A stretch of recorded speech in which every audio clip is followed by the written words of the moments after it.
Hello. So what I'd like to do today is to go ahead and cover what, in my opinion, is the most useful, indispensable tool, accessory, whatever you want to call it, for the Nintendo 64. And in my opinion, every Nintendo 64 owner should have one of these things just because it's so crucial, it's so indispensable. I would be lost without this.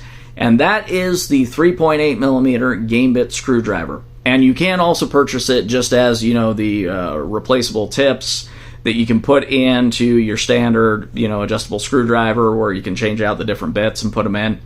So you can just get them just as a standard bit.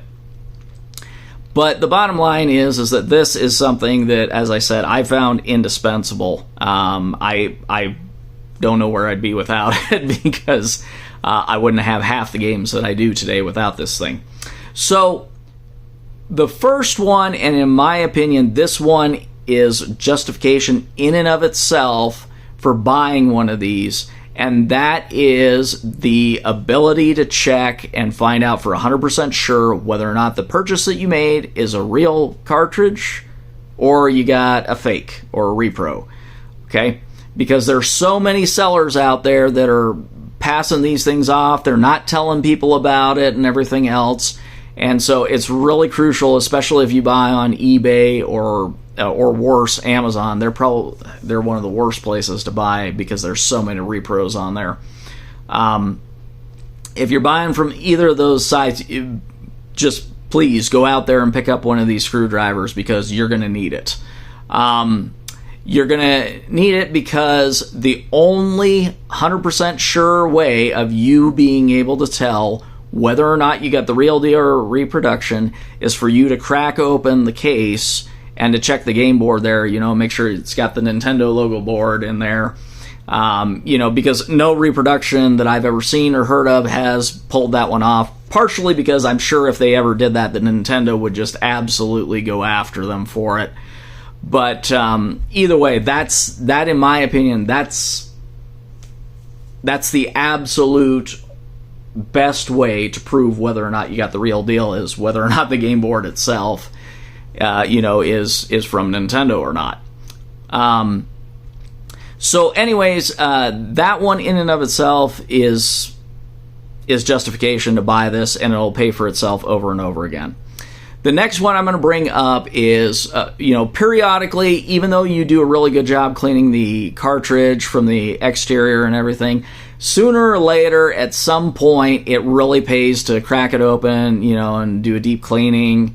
And you can only do that by cracking open the case. And, even if you're just using some canned air on the inside of the cartridge case or whatever it might be, as well as doing a deep cleaning on the very top of, the cartridge strip that has contact with the N64.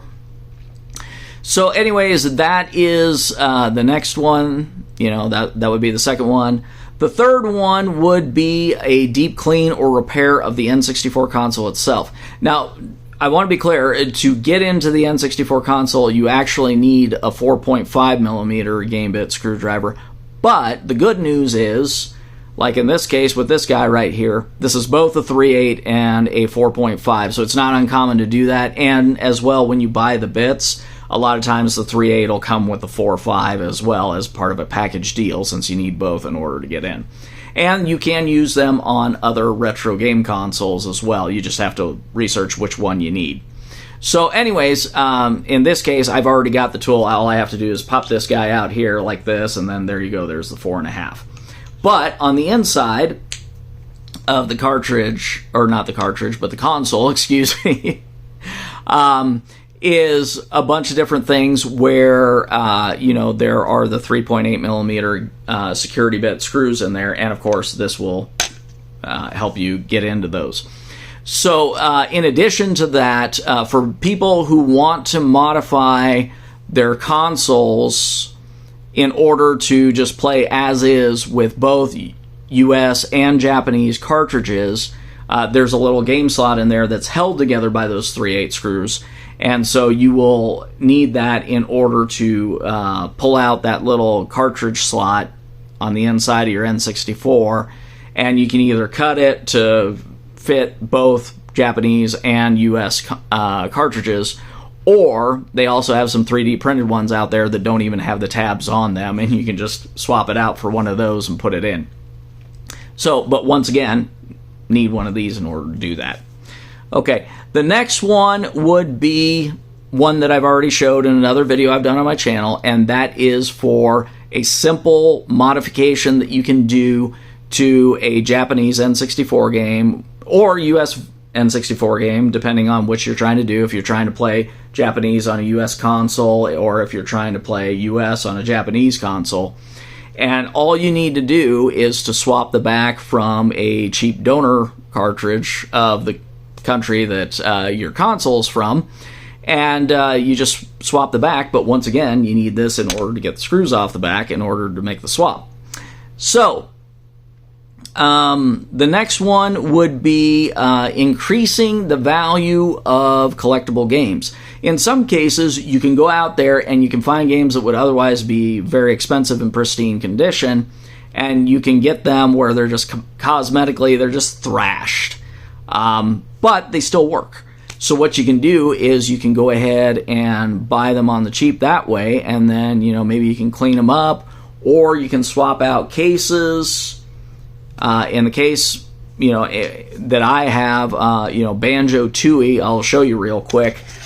This is how it originally came, and as you can see there, that thing, it's pretty clear it had some water damage, but for whatever reason the game board still works great.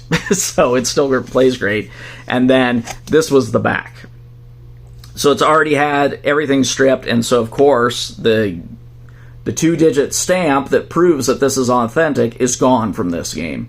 So, you know, so I mean, somebody would not be able to authenticate that this is a valid game based on this back.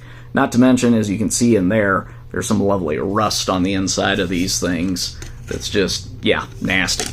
So anyways, but because I had the 3/8 screwdriver, and because I ended up with a Dead on Arrival, or DOA, non-working cheap sports game, it didn't need the cartridge case, which it came in, which was in really good shape.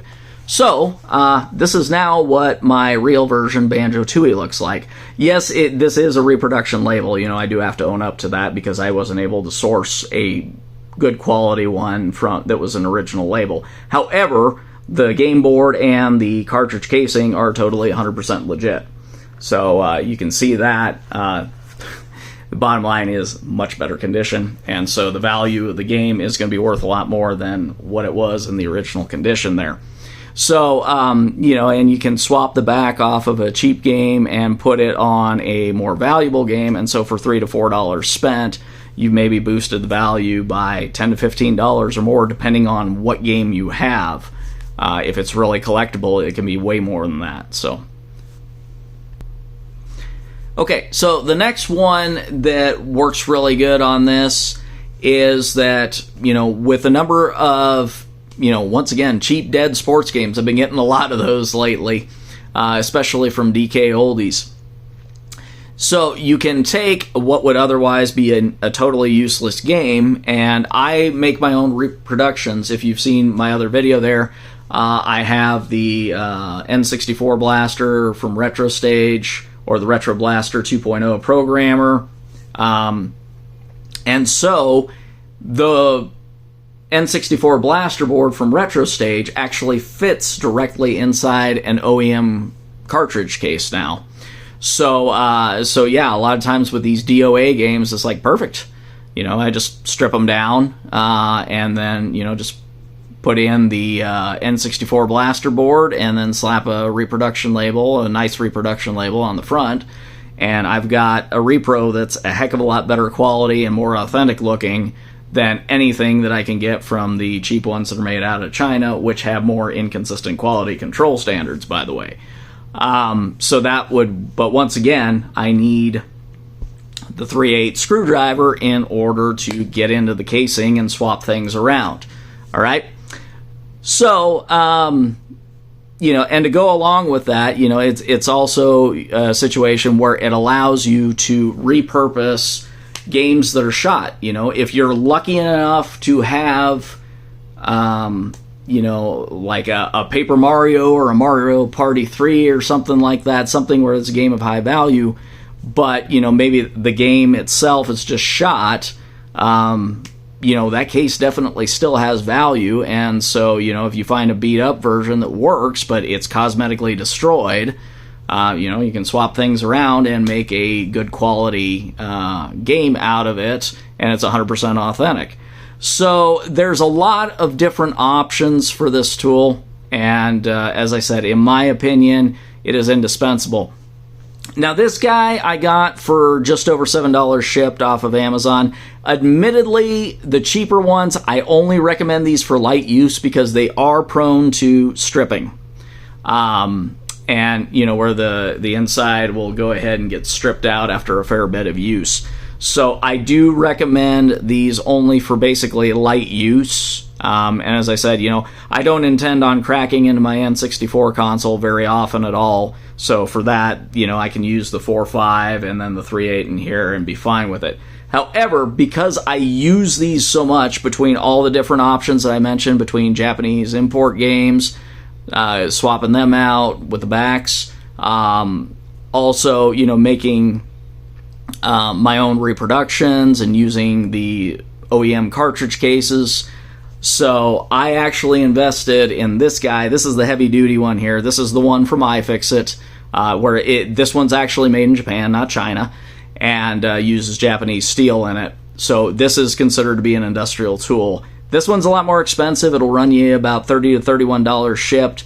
But in my opinion, if you're going to be getting a lot of use, where you're going to be doing a lot of swapping, rehabilitating games, things like that, and just really, you know, getting into the technical side of things, then yeah, go ahead and buy one of these things. These things do not strip.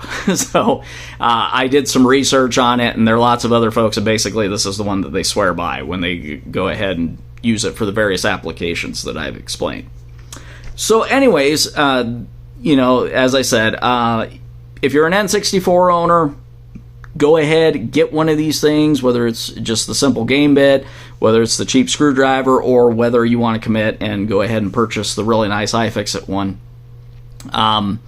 Just go ahead and pick one of these things up. As I said, it will pay for itself over and over again, and I keep finding new uses for this thing, so I'm sure, you know, I'll figure out some other things to add in here at some point in the future. And that's all I've got, and thanks for watching.